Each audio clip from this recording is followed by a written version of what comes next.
O nosso bom dia a todos e todas, nesta manhã de domingo, em que aqui nos encontramos para o estudo do Evangelho segundo o Espiritismo. Hoje, o capítulo a ser abordado é o capítulo de número 13, cujo título é Não saiba a vossa mão esquerda o que dê a vossa mão direita. Para nos prepararmos para este momento, escolhemos do próprio capítulo, nas instruções dos Espíritos, uma mensagem da irmã Rosália, ditada em Paris, 1860, e traz como título a caridade material e a caridade moral. Inicia assim a irmã: Amemo-nos uns aos outros e façamos aos outros o que quereríamos nos fizessem eles. Toda religião, toda moral se acham encerradas nestes dois preceitos. Se fossem observados neste mundo, todos seríeis felizes, não mais aí ódios nem ressentimentos. Direi ainda, não mais pobreza, porquanto do supérfluo da mesa de cada rico, muitos pobres se alimentariam, e não mais veríeis, nos quarteirões sombrios onde habitei, durante a minha última encarnação, pobres mulheres arrastando consigo miseráveis crianças, a quem tudo faltava. Amai, portanto, o vosso próximo. Amai como a vós mesmos, pois já sabeis agora que, repelindo um desgraçado, estareis, quiçá, afastando de vós um irmão, um pai, um amigo vosso de outrora. Se assim for, de que desespero não vos sentireis presa ao reconhecê-lo no mundo dos espíritos. Desejo compreendais bem o que seja a caridade moral, que todos podem praticar, que nada custa materialmente falando, porém, que é a mais difícil de exercer-se. A caridade moral consiste em se suportarem umas às outras as criaturas, e é o que menos fazeis neste mundo inferior, onde vos achais por agora encarnados. Grande mérito há, crede-me, em que um homem saber calar-se, deixando fale outro mais tolo do que ele. É um gênero de caridade isso. Saber ser surdo quando uma palavra zombeteira se escapa de uma boca habituada a escarnecer. Não ver o sorriso de desdém com que vos recebem pessoas que muitas vezes erradamente se supõem acima de vós, quando na vida espírita a única real, estão, não raro, muito abaixo constitui merecimento, não do ponto de vista da humildade, mas o da caridade, porquanto não dar atenção ao mau proceder de outrem é caridade moral. Essa caridade, no entanto, não deve obstar a outra. Tende, porém, cuidado, principalmente, em não tratar com desprezo o vosso semelhante. Lembrai-vos de tudo que já vos tenho dito. Tende presente sempre que, repelindo um pobre, talvez repelais um espírito que vos foi caro e que, no momento, se encontra em posição inferior à vossa.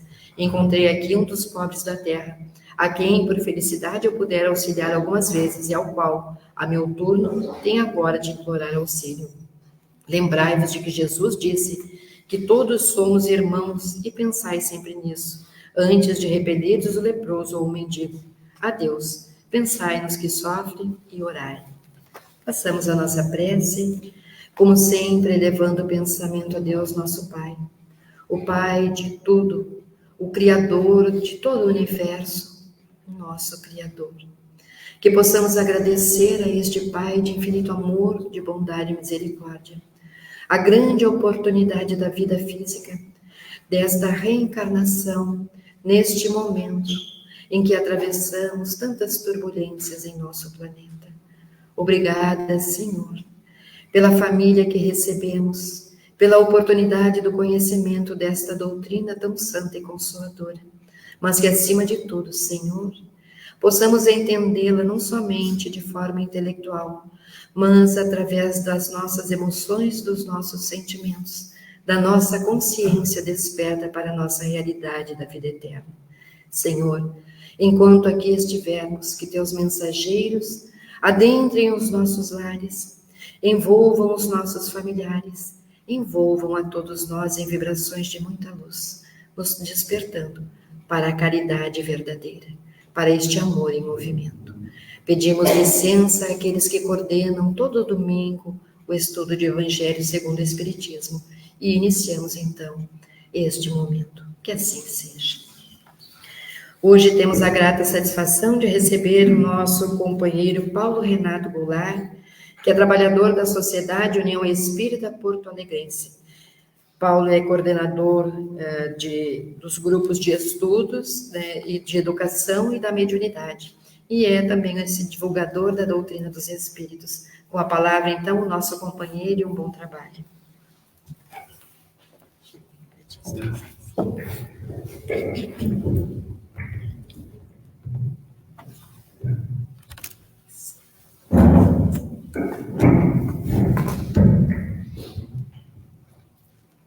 Então, queridas irmãs, queridos irmãos, que a paz do nosso doce, amado amigo Jesus esteja em nossos corações nesse momento. E nós que estamos vivendo esses dias graves do Senhor, né, na fala do nosso querido irmão Bezerra de Menezes, quanto a gente deseja a transformação desse mundo.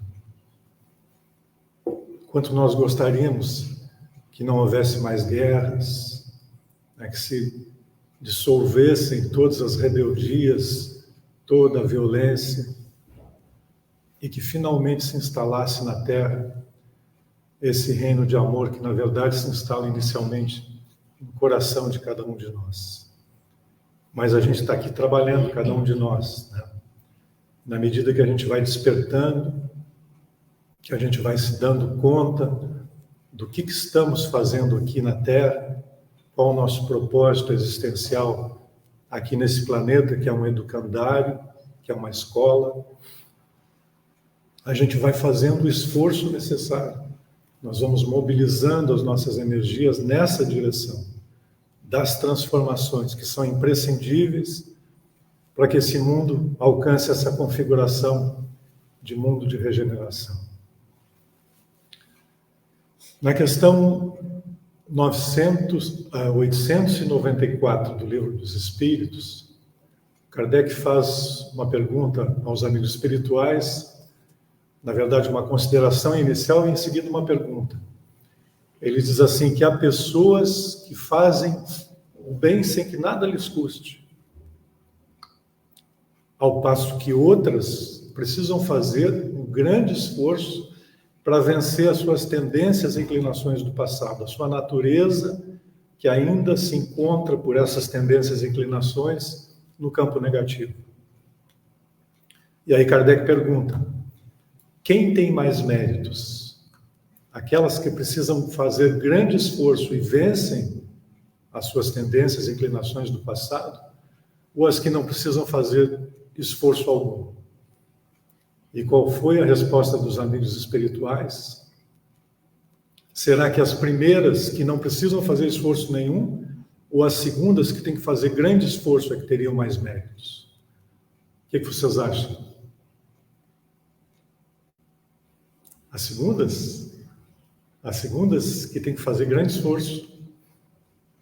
É isso? Mas a gente tem que refletir um pouquinho. Por que será que as primeiras não precisam fazer esforço? Será que são privilegiadas, né? Nasceram com o privilégio de Deus, então o bem para elas é um processo de espontaneidade? Com certeza não, né? Se elas hoje não precisam fazer esforço para que o bem se irradie delas, é porque fizeram muito esforço no passado. E as que hoje estão se esforçando estão no caminho, né? Mas não alcançaram o mérito ainda do bem espontâneo. Então, as primeiras têm mais méritos, porque essas fizeram um grande esforço no passado. E aí a gente recorda da questão dos reflexos condicionados e incondicionados. Quando nós estamos, por exemplo, aprendendo a dirigir lá atrás, com 18, 19 anos, a minha carteira é de 1975, imagina. Então, a gente tem que fazer, quando nós estamos iniciando aquele processo, a gente tem que estar com a nossa atenção muito voltada para aqueles movimentos todos. Engata a primeira marcha, né? Vai tirar o pé da embreagem, acelerando num processo bem harmônico ali, porque senão, normalmente, o que ocorre? O carro sai meio que, tipo sapo pulando, né? Porque não há ainda um adestramento, Não há ainda uma harmonia naqueles movimentos. Mas é interessante a gente observar, com os estudos da neurologia, que no cérebro, quando a gente está exercitando isso, está ocorrendo uma configuração de neurônios que vão se arranjando. Os neurônios são as células básicas do sistema nervoso, e do cérebro em especial. Então, quando nós estamos fazendo esse exercício, quando nós estamos buscando esse adestramento, no cérebro está ocorrendo uma nova circuitaria neural. Os neurônios estão se arranjando de uma forma específica por onde aquele impulso nervoso transita. Nós estamos como que abrindo uma estrada do nosso cérebro, podemos dizer assim, nesse novo arranjo de neurônios, por onde vai transitar o impulso nervoso que corresponde como reflexo daquilo que nós estamos aprendendo. Isso não apenas, né, no aprender a dirigir, nos movimentos físicos, né, mas em todo o aprendizado está ocorrendo isso. Então, o cérebro de uma criatura extremamente culta e inteligente tem uma riqueza imensa na sua circuitaria neural, né? Por isso que a gente faz grande esforço para aprender, né? Por exemplo, também um instrumento musical que a gente vai aprender, né, a digitar as notas num violão, por exemplo, no braço do violão, nas casas ali, nos trastes, né? A gente está fazendo aquele exercício e isso está ocorrendo no nosso cérebro. A plasticidade do cérebro. Nós estamos transformando o nosso cérebro, abrindo essas estradas por onde o conhecimento vai fluir naquele campo que nós estamos estudando. Então, aí são os reflexos condicionados, é o trabalho que a gente está fazendo e que está se matizando em nosso cérebro nesses arranjos neurais. E os reflexos incondicionados, aqueles que nós nascemos com eles, os chamados também de reflexos congênitos. Como é que funciona? Há uma exuberância tal de experiência da criatura, uma vivência grandiosa de experiências naquela área do conhecimento, naquela área da execução de um exercício, etc., que no processo da reencarnação, o modelo organizador biológico, que é o nosso perispírito, já vai matizar esses elementos, que vão ficar pré-configurados no nosso cérebro. A partir de alguns estímulos, o processo já se configura de forma integral e aquele conhecimento, aquela experiência flui naturalmente. Então, nós nascemos com aqueles elementos. Hoje em dia, nós observamos muito na internet em especial, nas redes sociais, né, no Instagram, etc., gênios precoces, crianças que nascem com uma capacidade imensa em todas as áreas. Citamos aqui a área da música, crianças com pouquíssima idade, né, com a capacidade, tocando um instrumento que é coisa de muitos, muitos anos de estudo para um adulto. Nós lembramos aqui de uma jovenzinha de 9 anos, a Alma Elizabeth Deutscher, que é uma britânica. Ela, com 9 anos, toca maravilhosamente violino e piano, e já compôs inúmeras sonatas para esses dois instrumentos, com 9 anos de idade. Imagina de onde veio isso. Ela não aprendeu isso nessa existência. Vocês sabem o que significa aprender a tocar um violino? O violino é um instrumento que o cabo dele não tem os trastes, né, como tem o violão e outros instrumentos. Então, é preciso muito exercício para saber em cada corda, ao longo do braço, quais são as notas. Para digitar um instrumento corretamente naquele ponto exato. Porque se houver uma diferencinha ali, já desafina e fica uma coisa horrível, né? Um violino desafinado é muito ruim. Então, é muito exercício, muito trabalho para alcançar essa capacidade. São os reflexos incondicionados. Então, todo o trabalho imenso, toda a dedicação imensa, né? A capacidade que extravasa agora no espírito, quando ele alcança esse nível de grandeza, né, de estudo, de conhecimento naquela área, na sua nova reencarnação isso vai se matizar e vai surgir como reflexos congênitos. A pessoa vai trazer isso com ela. A cada um será dado segundo suas obras. Tá? Então, nós nascemos com essa capacidade. Aquele que faz o bem espontaneamente, portanto, sem que tenha trabalhado hoje no presente, porque é espontâneo, é porque realizou no passado. Então, quando nós reencarnamos na Terra, abrem-se para nós todos 2 caminhos básicos, 2 estradas, né, que a gente pode percorrer. E a gente está teimando em percorrer uma delas há muito tempo. Jesus chamou esses 2 caminhos de a porta larga e a porta estreita. A porta larga do mundo é justamente quando nós estamos agindo contrariamente à lei divina. Tem essa configuração. A porta larga é quando nós afrontamos a lei divina. Nós não seguimos a lei divina.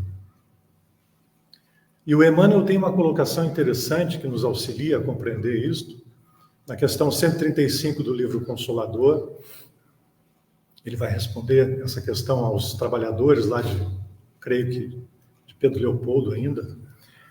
E ele vai dizer o seguinte, que o homem, quando confia mais em si do que em Deus, ele converte a sua fragilidade em foco de ações contrárias à lei divina, à lei de amor, estabelecendo desta forma uma intervenção indébita na harmonia divina. Porque a harmonia divina, diz Emmanuel no início, é sustentada por uma única lei, que é a lei de amor para toda a comunidade universal. Eis o mal, diz Emmanuel. Eis o mal. Quando nós contrariamos a lei divina, então estamos trilhando essa porta larga do mundo. E o que caracteriza essa porta larga do mundo? A presença do egoísmo, do orgulho, da rebeldia, né? Dos ciúmes, de todas as paixões, de todas as nossas vibrações contrárias à lei divina. E vejam, da mesma forma que nós, quando fazemos um exercício repetitivo numa certa direção, nós estamos estruturando em nosso cérebro arranjos de neurônios para que aquele impulso transite, da mesma forma vai ocorrer com esse chamado mal. Quando nós insistimos num comportamento negativo e repetimos, nós estamos matizando isso em nosso cérebro. E aquele impulso, aquela tendência, passa a se configurar de uma forma extremamente forte em nós. Tá? Nós estamos construindo isso e firmando isso. E nós temos que compreender que nós somos uma espécie de estação transmissora e receptora. Nós não estamos sozinhos. Ainda que estejamos distantes, mas de nós se irradia aquilo que nós pensamos. Que o André Luiz vai chamar, lá no livro Mecanismos da Mediunidade, que ele fala que nós estamos mergulhados num oceano de vibrações e ondas. Ele vai dizer que isso que se irradia de nós de forma contínua, no ser humano é de forma contínua, no animal irracional é fragmentário esse impulso. Ele chama de ondas mento-eletromagnéticas, se irradiam continuamente de nós. E todo pensamento que se irradia de nós, um pensamento, por exemplo, de ódio, que está mesclado com esse sentimento de ódio, ele tem uma vibração específica. O que se irradia com um elemento de rebeldia, né? De orgulho, de egoísmo, de amor, de humildade, de compaixão, cada um deles se mostra muito específico justamente pelo tom vibratório. E mais do que o tom vibratório, existem outros elementos que os espíritos percebem, como o cheiro, por exemplo. Pensamento tem cheiro, pensamento tem cor, porque a vibração, o tom vibratório, implica em cor também, em luz ou ausência de luz. André Luiz fala nos raios super ultra curtos dos anjos, dos espíritos puros. Raios super ultra curtos. Quanto menor o comprimento de onda, maior a frequência vibratória. Isso é o estudo das ondas. Então, quanto menor o comprimento da onda, maior a frequência vibratória. Imaginem os raios super ultra curtos dos anjos, dos espíritos puros. É uma luz imensa. numa policromia grandiosa, né, que irradia a riqueza emocional e espiritual desses espíritos. Então, sempre, todo momento, porque o pensamento é contínuo, nós estamos exteriorizando essas vibrações de nós. E atraindo naturalmente, pela lei de sintonia, espíritos desencarnados e encarnados que vão se identificar com aquele tipo de vibração, fortalecendo a tendência negativa que nós estamos vibrando quando estamos trilhando a porta larga, dificultando a saída daquele processo, porque nós mergulhamos profundamente no mal nesse sentido. Ou, por outro lado, na porta estreita, que é o cumprimento da lei divina, quando nós seguimos essa porta estreita, os espíritos, então, atraídos por sintonia pelo nosso tipo de vibração, vão estar nos auxiliando a gente a seguir adiante, a vencer as nossas dificuldades, né, os nossos desafios, e alcançarmos cada vez mais luz dentro de nosso coração. Então, são esses dois caminhos que estão postos a cada um que reencarna nesse planeta, como planeta de provas e expiações. Eis o mal, diz Emmanuel. Mas, ele vai dizer ainda, urge restabelecer os elos sagrados dessa harmonia. Eis o resgate. Se nós desestabilizamos a harmonia divina no nosso relacionamento, nas nossas atitudes, seja onde for, com quem for, nós desestabilizamos esses elos sagrados da lei de amor, é de nossa competência, e nós vamos ser chamados a isso, a restabelecer esses elos sagrados da harmonia. E Emmanuel chama isso de resgate. Eis o resgate. E aí se abre a porta estreita. Porque não tenhamos dúvidas, não nos enganemos. Todos nós que aqui estamos, trazemos um passado complicado. Senão a gente estaria no mundo ditoso, no mundo feliz, né? Ou já no mundo regenerado. Nós estamos nessa condição aqui porque o nosso passado é complicado. Então, quando nós nos dispomos, de fato, a trilhar esse caminho da porta estreita, quando os processos expiatórios chegam para nós, e isso é interessante também que a gente saiba, nós vamos trabalhar essa questão desse projeto reencarnatório no mundo espiritual, quando nós desencarnamos, que é justamente o momento em que a nossa consciência se amplia e que nós vamos nos dar conta de forma profunda dos equívocos que nós cometemos, né, dos desequilíbrios, dos ajustes decorrentes de nossas escolhas equivocadas. E com o assessoramento dos amigos espirituais, a gente vai poder trazer, estabelecer, né, um novo projeto existencial de forma a restabelecermos os elos sagrados da harmonia daquilo que nós desarmonizamos em nossa reencarnação última. É o nosso projeto existencial ou da nova reencarnação, portanto, né? A porta estreita. E essa porta estreita é seguir a lei. Seguir a lei. E olhem que dificuldade seguir a lei quando na configuração de nosso cérebro nós estamos identificados com as tendências e inclinações do passado. É necessário grande esforço, né? É necessário muito esforço de nossa parte. Mas quando a gente se dispõe, nós fazemos esse movimento no sentido de sim, né, buscarmos o reajuste, o reequilíbrio, não nos faltará auxílio. Muitos amigos espirituais estarão conosco, né? Deus, por acréscimo de misericórdia, envia sempre todos os recursos para aquela ovelha tresmalhada que agora busca o aprisco novamente, né? Busca o reequilíbrio, enfim. Então, nós vamos receber todo o auxílio que nós necessitamos. E aí nós recordamos no capítulo 78, aliás, no capítulo 110 do livro Vinha de Luz, que é a caridade essencial. Olhem só, caridade essencial, falada já por João na sua segunda carta, João Evangelista. E a caridade é essa, que andemos segundo os seus ensinamentos. Que andemos segundo os seus ensinamentos. Palavra de João Evangelista.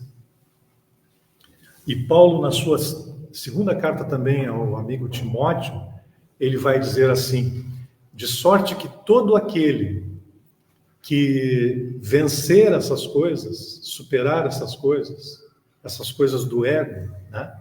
Essas coisas do personalismo, será vaso para a honra, né? Purificado e idôneo para uso do Senhor e preparado para toda boa obra. Olhem só. De sorte que quando nós então nos libertamos dessas questões, das tendências e inclinações do passado, ou vamos fazendo esse esforço, porque é um processo, né? Não é de um momento para o outro. Nós vamos perceber, os espíritos superiores vão confiando em nós pelo esforço que nós estamos fazendo, e nós vamos nos tornando vasos para a honra, como diz Paulo, purificados e idôneos para o uso do Senhor. Como um Franciscano Xavier, recebendo aqueles espíritos, né? Mas como um médium também, que está se esforçando, um médium entre nós, que faz o seu esforço, faz o seu trabalho, nós já estamos nos configurando nessa condição de vasos purificados e idôneos, ou num processo de purificação e de idoneidade, né? E é a nossa firmeza, a nossa determinação, que vai estabelecendo essa sintonia com os amigos espirituais, a confiança que eles vão depositando em nós. E nós vamos nos transformando, seguindo a porta estreita. Emmanuel, refletindo sobre essa questão, vai nos dizer que a caridade essencial é pensarmos, falarmos e agirmos conforme Jesus no Evangelho. Não é pouca coisa.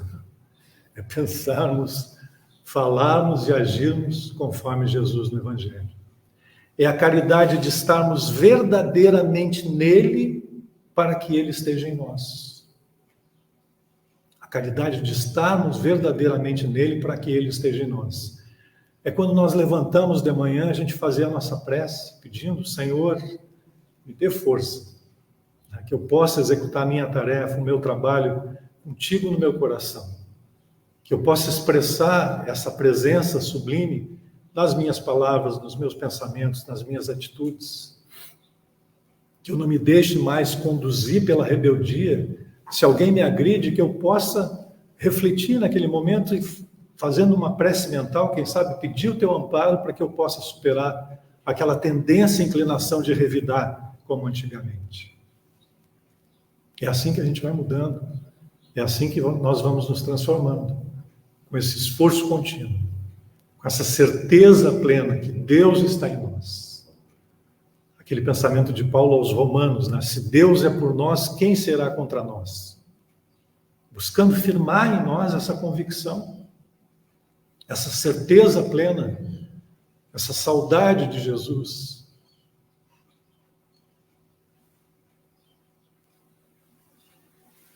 Porque Ele está conosco, né? Mas é preciso que nós estejamos com Ele também. E cada vez mais Ele vai estar presente em nossas vidas. E as nossas vidas vão se transformando. A pouco e pouco vão se transformando. E a nossa transformação, onde estivermos, vai irradiar, auxiliando, contagiando outros corações à nossa volta. É assim que os processos vão ocorrendo, né, na vida de cada um de nós. É muito esforço, é muito trabalho. Então a gente tem que observar o nosso comportamento. A gente tem que se voltar mais para nós, nesse sentido, para nós mesmos. Porque nós temos a tendência muito forte, isso também são condicionamentos do passado, de sempre olhar para o outro. De sempre transferir o trabalho que é nosso, né, o exercício dessa transformação, que é um trabalho nosso, a gente escapa pela tangente do desculpismo, projetando no outro a dificuldade.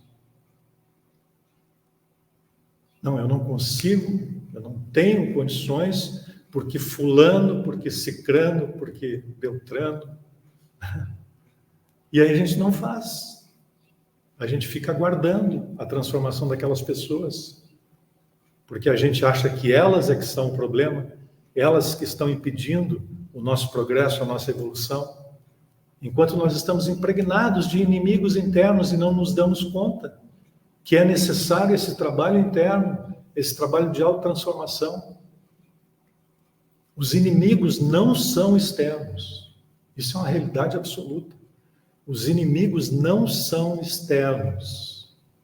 Há pessoas à nossa volta com problemas, com certeza, que têm orgulho profundo, que são prepotentes, com certeza. Mas elas apenas refletem os inimigos que estão em nós, porque se a gente se desgasta com elas, se a gente se revolta com elas, é porque não vencemos em nós ainda aquela rebeldia, aquela prepotência, aquele orgulho. E nós, então, apontamos o dedo, né? Apontamos o dedo. Fulano, Beltrano é egoísta, né? É orgulhoso, é prepotente. E a gente fica acomodado naquela condição. Parece que nós estamos, né, no auge, no ápice do nosso processo de evolução. Não, estamos estacionados nessa condição. Porque quando agimos dessa forma, nós estacionamos. Não avançamos. A gente fica querendo que o governo faça um trabalho maravilhoso que transforme o país, né? A gente entra nas redes sociais e despejamos o ácido emocional sobre alguém, né? Nós entramos no processo das fake news. Qualquer mensagem que nós recebemos, muitas vezes ferindo alguém, né?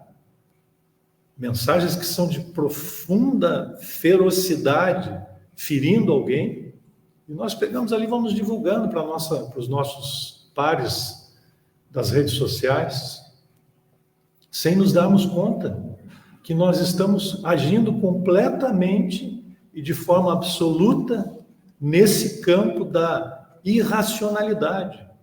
Porque se raciocinássemos um pouquinho, a gente já não agiria assim. Sem falar, né, do aspecto espiritual da questão. Então nós temos que pensar, nós somos pessoas responsáveis e cada um de nós vai responder pelas nossas escolhas aqui na Terra. Já estamos respondendo agora, né? Porque a lei de ação e reação, se a gente é brutal, se a gente é prepotente, se nós somos orgulhosos, as pessoas respondem a esse tipo de comportamento. Não é verdade?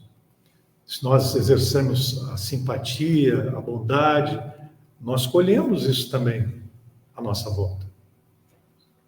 Então, somos escolhedores, e é importante isso. A gente tem que perceber, somos alunos aqui, buscando transformações da nossa condição íntima, nesse educandário terreno, e a gente pode sair dessa existência num degrau acima, 2 degraus acima, quem sabe com grande esforço, ou meio que estabilizado, né, da mesma forma, ou ainda com condição agravada, pelas nossas escolhas equivocadas que vão se repetindo,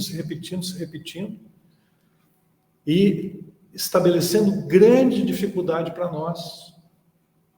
Porque, como a gente viu, até o nosso corpo reflete lá nessa estrutura do sistema nervoso, por exemplo, está se refletindo, as nossas escolhas estão sendo refletidas ali, e não somente ali. Né? O nosso corpo é um raio-x da nossa condição evolutiva até o momento. As nossas feições, né? Os nossos olhos, né? Não se fala aqui da questão de beleza, isso não está relacionado aqui, porque muitas pessoas escolhem, inclusive, né, vir numa condição de um corpo não tão belo, justamente para cumprir determinadas ações, né? Então isso é muito relativo, mas está impregnado em nós essas escolhas, né? No quimismo das nossas células, em todo o processo da nossa saúde ou da nossa condição de enfermidade, está impregnado aí as nossas escolhas, o nosso tipo de comportamento.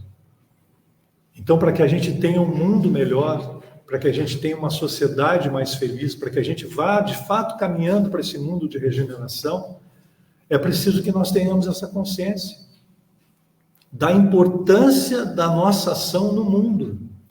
Porque quando nós estamos pensando, a gente falou um pouquinho atrás, nós estamos irradiando ondas mento-eletromagnéticas. no conjunto dos indivíduos que constituem a população da Terra, mais de 7 bilhões de habitantes, imaginem o que significa isso para a Terra. Essas mentes que se irradiam, né, os seus pensamentos se irradiando ininterruptamente, 7 bilhões de almas, mais de 7 bilhões de almas, nesse processo contínuo, como fica a chamada psicosfera do planeta? A psicosfera do planeta. Que tipo de sentimentos estão impregnados nessa psicosfera? E conforme o nosso pensamento, nós estamos contribuindo para a poluição dessa psicosfera. Isso identifica o padrão vibratório do nosso mundo.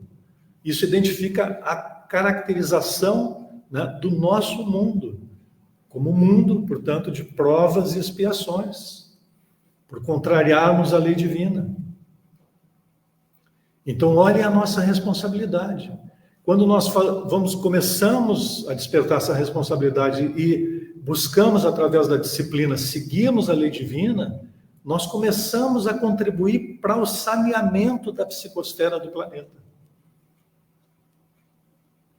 Dá para perceber isso? Saneamento da psicosfera do planeta. Então, quanto mais pessoas se contagiarem com esse movimento, quanto mais se abrirem ao Evangelho, à vivência das lições de Jesus em sua vida, mais rapidamente a gente vai estar caminhando para essa condição de mundo de regeneração.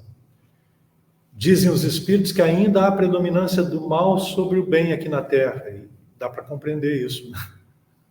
É perfeitamente compreensível. Mas vai chegar um momento que o bem vai começar a pesar mais, vai superar o mal, vai superar, até que haja apenas o bem e nós passemos a viver no mundo ditoso, para além do mundo de regeneração. É certamente o que nós todos desejamos, né? É o ideal a ser alcançado, digamos assim. Mas é necessário que a gente se esforce. É necessário muito esforço de cada um de nós. Então, nesse processo todo, depende única e exclusivamente de nós. A transformação não é do outro, é nós. É nós que precisamos mudar. Deixa o outro lá quietinho, ele está no seu processo. Ele tem Deus na vida dele também, ele tem a sua consciência, ele vai responder pelas suas ações. Aí também a gente vai compreendendo, nesse sentido, nosso coração vai se pacificando quando nós vemos as coisas mais hediondas, né, que a civilização tem mostrado no campo da política, no campo das guerras. A gente vai se pacificando, porque a gente já não quer mais destruir aquela criatura, a gente não quer mais esgoelar aquele político, porque a gente já tem essa compreensão, que ele vai responder. Emmanuel diz que eles viverão, todos nós viveremos, e vamos responder pelas nossas escolhas. Então, se a criatura está nesse campo do mal, está agindo, né, se utilizando das pessoas para o seu processo de glória humana, ele vai viver e ele vai responder por isso. Não é necessário que nos convertamos em instrumento de justiça, porque a justiça divina que vai cuidando de todas essas coisas. Toda vez que a gente se arvorou em instrumento da justiça, nós nos complicamos mais ainda. Nos complicamos mais ainda. Então é preciso essa maturidade, é preciso que a gente observe essas questões todas à nossa volta, que a gente comece a sair dessa vinculação do mal, dessa sintonia com a rebeldia, dessa sintonia com a agressividade, com a violência. Imaginem quando nós estamos defronte a um aparelho de televisão, vendo um filme de violência. E isso é tão comum hoje, né? Os filmes são extremamente voltados para a violência, as novelas que falam somente de desestabilidade da família, de sexo desequilibrado, de todo tipo de traição, né? Quando nós estamos focados naquilo, nós estamos sendo trabalhados nesses processos em nós que afloram, né? julgamento aflora, o não julgueis de Jesus, né, se contrapõe a isso, mas nós já passamos a julgar todo mundo, a todo momento. A violência aflora em nós também, a gente já fica contra, tem aquela coisa de bandido e mocinho, na verdade não existe isso, né? Mas a gente aí se coloca nessa condição. Percebe? Então nós precisamos nos dar conta da nossa condição aqui de aprendizes, de alunos, e de que existe um governo muito superior ao governo humano, né? Que comanda todas as coisas. A gente sabe, na doutrina espírita, que Jesus é o governador espiritual do planeta. Apenas isso, o governador espiritual do planeta. Um pouquinho mais que isso, ele construiu o planeta. Ele construiu o nosso planeta terreno. É o ensino de André Luiz, né? Os espíritos puros, num processo de comunhão indescritível com o Criador, assimilam o plasma de energia do fluido cósmico universal, da substância viva da mente divina, onde extraem esses celeiros de energia com que constroem os sistemas da imensidade. Habitações cósmicas, obscuras ou luminosas, compactas ou gaseificadas, que perduram por vastos períodos de tempo, mas que se desgastam e se transformam. De vez que o espírito criado pode formar ou cocriar, mas só Deus é o criador de toda a eternidade. Então, os espíritos puros, seguindo as diretrizes de Deus, constroem os sistemas da imensidade, como Jesus construiu o nosso planeta. A partir de uma fagulha do Sol, né, uma fração da nebulosa solar que foi passada às mãos dele, e ele foi trabalhando com um contingente imenso de tutelados, né, de trabalhadores, foi construindo o nosso planeta. Ele recebeu as sementes sagradas dos primeiros homens como divino semeador, na condição daqueles elementos mais primitivos, né? E André Luiz vai nos dizer também, no Evolução em Dois Mundos, que dos primeiros vírus que surgiram na Terra até o homem da Idade das Cavernas, há uma distância de tempo de 1,5 bilhão de anos de experiência, de existência, né? Então, olhem o que nós somos, né? Nós não fomos criados como seres humanos, nós somos decorrentes de todo um processo evolutivo, do princípio inteligente, até essa condição. É uma grandeza absurda, né? Então, olhem o que nós trazemos em nós de experiências, de vivências. É uma coisa imensa, maravilhosa, né? E a gente tem como perspectiva simplesmente alcançarmos a condição de espíritos puros, de Cristos também, porque nós seremos um dia. Nós estamos aqui nas nossas pequenas tarefas e devemos executá-las da melhor forma possível. E quando a gente executa bem o que nós estamos fazendo, nós estamos em sintonia com Deus. Lavando a louça da casa, limpando o chão, fazendo qualquer tarefa que seja do bem, nós estamos em sintonia, em ligação com Deus. E nos preparando para essas tarefas do futuro.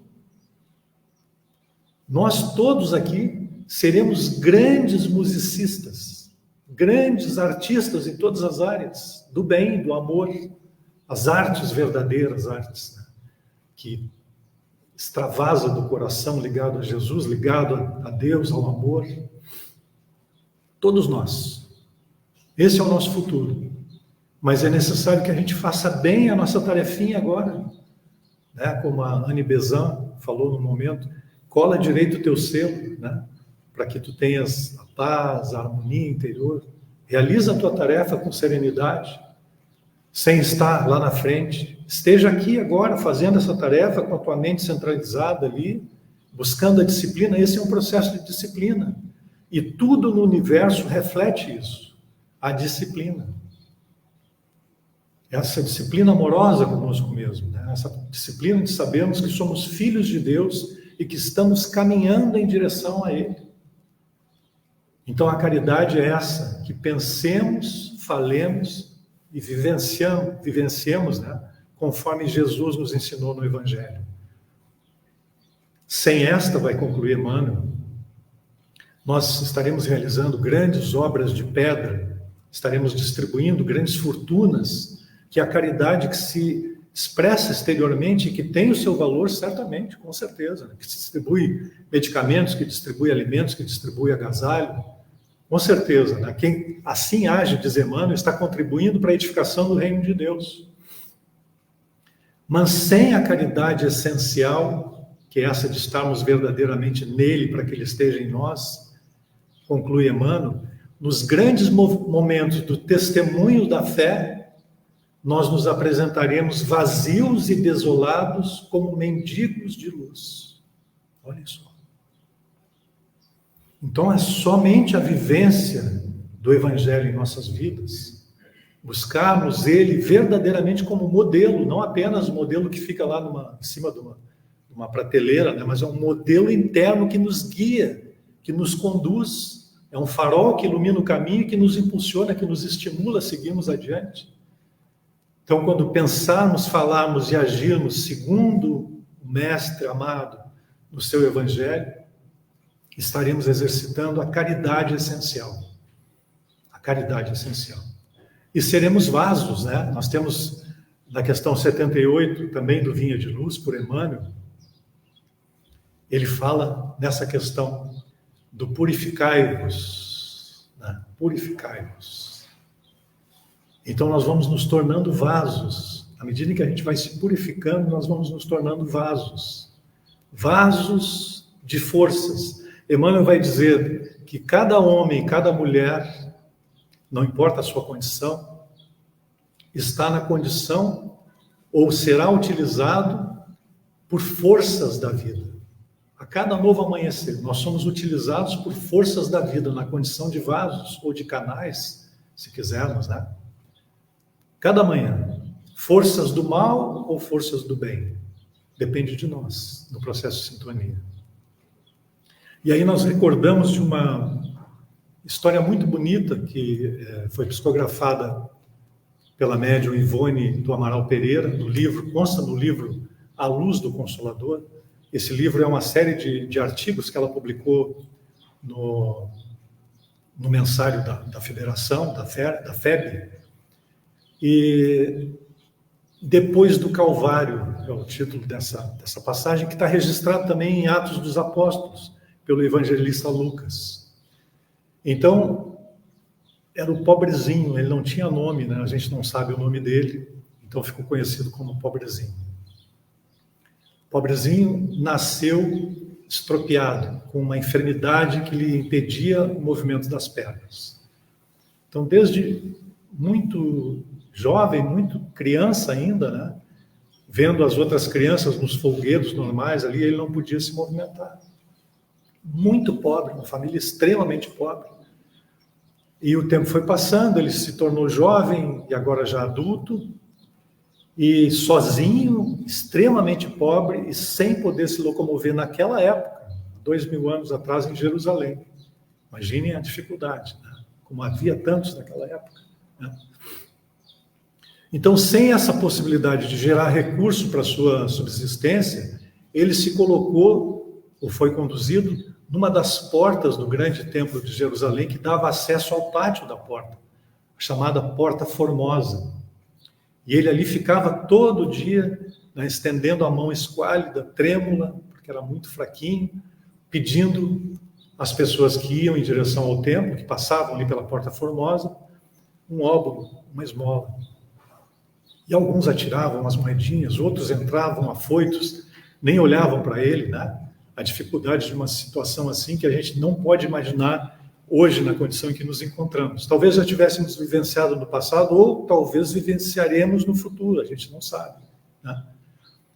Então aquele homem profundamente triste, sem uma perspectiva de transformação, de mudança, um dia ele escutou das pessoas que falavam ali à sua volta, da presença de um jovem nazareno que surgiu na cidade fazendo maravilhas, curando cegos, curando as pessoas que não escutavam, os leprosos, né? Os que não podiam caminhar, e ele começou a se encher de esperança, né? Acendeu-se a chama da fé e da esperança no coração, que um dia pudesse confrontar esse jovem nazareno. O tempo foi passando, e quando ele ouvia dizer que o jovem Jesus de Nazaré estava aqui ou acolá, nas cidades próximas ali da região, ele pegava as suas bengalas, porque não tinha ninguém que o auxiliasse, saía se arrastando pelas estradas empoeiradas, ensolaradas, com grande dificuldade. Mas o povo acorria em direção ao mestre e impedia a sua presença diante de Jesus. E assim ocorreu durante 3 anos, quando ele então foi impactado pela notícia de que Jesus, aquele jovem nazareno, havia sido traído, preso, né, julgado, e estava para ser crucificado. Ele então ficou profundamente abalado. Ele já havia escutado algumas vezes, ainda que não estivesse na presença de Jesus, mas escutado algumas vezes as suas pregações, a pregação do Sermão da Montanha, as bem-aventuranças, tocou profundamente o coração dele. Bem-aventurados os humildes, bem-aventurados os aflitos, né? Então, e ainda havia escutado que aquele jovem nazareno era o Messias prometido ao povo judeu. Ele, além do desejo de cura, o seu coração foi tocado pela presença daquele mestre, que ele não conhecia, mas já sentia o seu magnetismo, a sua luz no seu coração. E mesmo nesse momento da crucificação, ele desejou muito estar lá presente, mas as suas pernas, a sua condição lhe impedia de subir a encosta até o Monte da Caveira, né, onde ocorreria a crucificação, e ninguém se apresentou, alma bondosa que pudesse conduzi-lo até o local. Então, ele retornou, né, à Porta Formosa, sentiu que o seu destino ia ser justamente aquela vivência, naquela condição, naturalmente uma tristeza profunda, né, tomou o seu coração, mas depois da crucificação, depois de algum tempo do Calvário, ele olha e observa na Porta Formosa, onde ele se encontrava, que vinham 2 homens se aproximando do local onde ele se encontrava. Por alguma razão ele ficou ligado àqueles 2 homens acompanhando, né, a aproximação deles. Quando eles chegaram à sua frente, ele observou que um deles era um jovem de aproximadamente 20 anos, com os cabelos sobre o ombro, muito bonito, muito belo, e o outro um homem de 43, 44 anos aproximadamente. Tratava-se de Pedro e de João, os evangelistas, né, os apóstolos de Jesus. E quando Pedro e João chegam no degrau último, tinha 3, 4 degraus ali para chegar à Porta Formosa, onde estava sentado o pobrezinho, ele naturalmente estendeu a mão e Pedro olha para ele e sente algo diferente ao olhar para aquele homem. O pobrezinho estende a mão, então, pedindo, como fazia sempre, um obro, uma moeda, e Pedro diz para ele: olhe para mim. Olhe para mim. Pedro sentiu no seu coração a presença profunda de Jesus. Sentiu um frêmito, né? Aquela presença amorosa, aquele magnetismo do Mestre Jesus. Olhe para mim. Estou olhando, Senhor, respondeu o pobrezinho. Não tenho ouro nem prata, mas o que tenho, isso te dou, diz Pedro. Em nome de Jesus Cristo, levanta-te e anda. E o Lucas, evangelista, registra, né, no Evangelho, em Atos dos Apóstolos, que aquele homem se ergueu, colocou, né, acima da cabeça as 2 muletas, pulando, e entrou no templo, acompanhado por Pedro e João. E as pessoas que ali estavam foram testemunhas oculares daquilo que o apóstolo realizou em nome de Jesus, como vaso puro, né, para o uso do Senhor. Então vejam que coisa linda isso. É a caridade essencial, é a vivência realmente daquilo que Jesus nos ensinou, do seu Evangelho. Quando isso começar a se extravasar de nós, ao ponto de nós pensarmos, falarmos e agirmos conforme os seus ensinamentos, nós estaremos exercitando de fato a caridade essencial. É um processo, meus irmãos, mas quando a gente inicia, esse processo vai se estabelecendo, as coisas vão ocorrendo à nossa volta, as ligações com os amigos espirituais vão se ampliando e nós vamos tendo todos os recursos para exercitarmos essa caridade e contagiando os corações à nossa volta, que é assim que as coisas vão se transformando. Então nós agradecemos muito a atenção de todos e que Ele, o Mestre amado, permaneça em nossos corações hoje e sempre. Muito obrigado.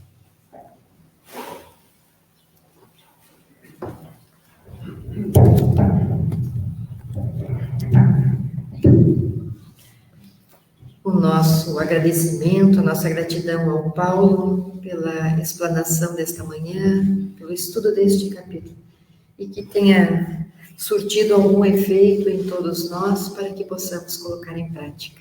Façamos a nossa prece de encerramento, mais uma vez agradecendo pela oportunidade de aqui nos encontrarmos, de sintonizarmos com esta onda vibratória em que os amigos nos convocam para o bem, para esta caridade que é o amor em movimento, trabalhando em nós as nossas dificuldades, as nossas viciações, o nosso orgulho, a nossa vaidade, para que, enxergando o outro como irmão, neste processo de reciprocidade, avancemos na senda do bem. Obrigado mais uma vez e que possamos chegar em casa com muita tranquilidade e termos uma boa semana. Que assim seja. Um bom domingo e uma boa semana e até o próximo domingo.